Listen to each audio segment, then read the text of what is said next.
Las Angeles ਦੇ industrial facility ਦੇ ਵਿੱਚ ਅੱਜ ਇੱਕ ਧਮਾਕੇ ਦੇ ਕਰਕੇ 5 ਲੋਕ ਜ਼ਖਮੀ ਹੋ ਗਏ, ਜਿਸ ਕਰਕੇ ਉਸ ਦੇ ਇਰਦ ਗਿਰਦ ਜਿਹੜੇ ਸਕੂਲ ਸੀ ਉਹਨਾਂ ਨੂੰ ਵੀ ਲੋਕਡਾਊਨ ਦੇ ਉੱਤੇ ਕਰਨਾ ਪਿਆ।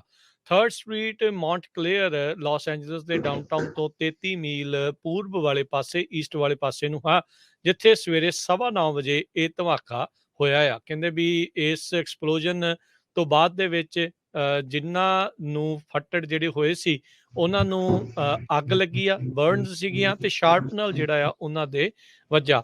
4 ਲੋਕਾਂ ਨੂੰ ਹਸਪਤਾਲ ਦੇ ਵਿੱਚ ਇਲਾਜ ਦੇ ਲਈ ਘੱਲਣਾ ਪਿਆ। ਇੱਕ ਨੂੰ ਮੌਕੇ ਤੇ ਹੀ ਟ੍ਰੀਟਮੈਂਟ ਦੇਣੀ ਪਈ। ਮੌਂਟਕਲੇਅਰ ਦੀ ਫਾਇਰ ਅਫੀਸ਼ੀਅਲ ਆ, ਉਹਨਾਂ ਨੇ ਇਸ ਦੇ ਬਾਰੇ ਜਾਣਕਾਰੀ ਦਿੱਤੀ ਆ।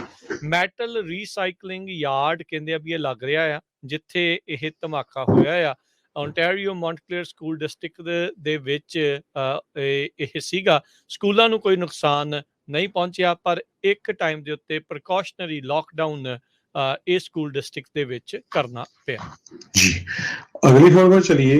रशियंस ने चेरनोबिल न्यूक्लियर प्लांट ਨੂੰ ਹੈਂਡਓਵਰ ਕਰ ਦਿੱਤਾ ਹੈ ਯੂਕਰੇਨ ਦੇ ਵਸ ਦੇ ਵਿੱਚ।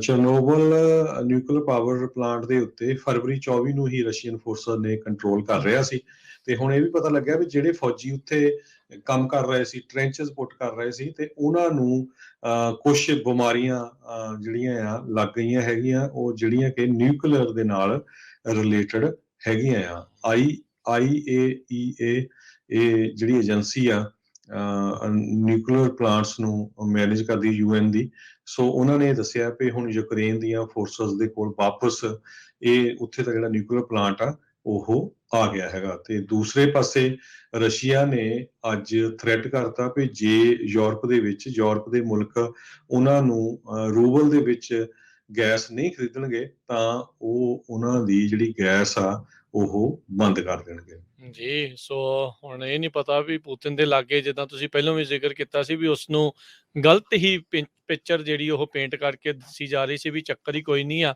ਤੇ ਮਿਲਟਰੀ ਵਾਲੇ ਜਿਹੜੇ ਫੌਜੀ ਉਹ ਵੀ ਡਰਦੇ ਹੁਣ ਉਸਨੂੰ ਅਸਲੀਅਤ ਦੱਸਣੋਂ ਗੁਰੇਜ਼ ਕਰਦੇ, ਪਰ ਉਹ ਕਿਹੜਾ ਨਿਆਣਾ ਹੈ, ਉਹਨੂੰ ਵੀ ਪਤਾ ਹੀ ਹੋਣਾ ਆ ਵੀ ਕੀ ਕੁਛ ਜਿਹੜਾ ਉਹ ਉਧਰ ਚੱਲ ਰਿਹਾ ਹੈਗਾ ਆ। ਸੋ ਹੁਣ ਦੇਖੋ ਅੱਗੇ ਕੀ ਬਣਦਾ। ਯੂਰਪ ਦੇ ਲਈ ਵੱਡਾ ਸੰਕਟ, એનર્ਜੀ ਦਾ ਜਿਹੜਾ ਸੰਕਟ ਆ ਉਹ ਆ ਸਕਦਾ ਆ ਜੇ ਰੂਬਲਸ ਦੇ ਵਿੱਚ ਉਹ ਉਹਨਾਂ ਨੂੰ ਮੁਦਰਾ ਦੇ ਵਿੱਚ ਉਹ ਨਹੀਂ ਦਿੰਦੇ ਤੇ ਉਹਨਾਂ ਦੀ ਗੈਸ ਜਾਂ ਜਿਹੜੀ ਕਹਿ ਲਓ ਵੀ ਨੈਚੁਰਲ ਗੈਸ ਤੇ ਗੈਸੋਲੀਨ ਆ ਉਹ ਸਾਰਾ ਕੁਛ ਉਹ ਬੰਦ ਕਰ ਦਿੰਦਾ ਆ।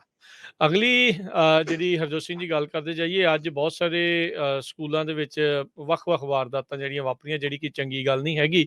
ਸੈਨੋਜ਼ੇ ਦੇ ਇਲਾਕੇ ਤੋਂ ਯਰਬਾ ਬਿਓਨਾ ਹਾਈ ਸਕੂਲ ਦੇ ਵਿੱਚ ਸ਼ੈਲਟਰ ਇਨ ਪਲੇਸ ਕਰਨਾ ਪਿਆ ਜਦ ਸਕੂਲ ਦੇ ਨਜ਼ਦੀਕ ਇੱਕ ਗੋਲੀकांड ਵਾਪਰਿਆ ਵੀ ਇੱਕ ਨਿਆਣੇ ਦੇ, ਇੱਕ ਬॉय ਦੇ ਗੋਲੀ ਜਿਹੜੀ ਉਹ ਲੱਗੀ।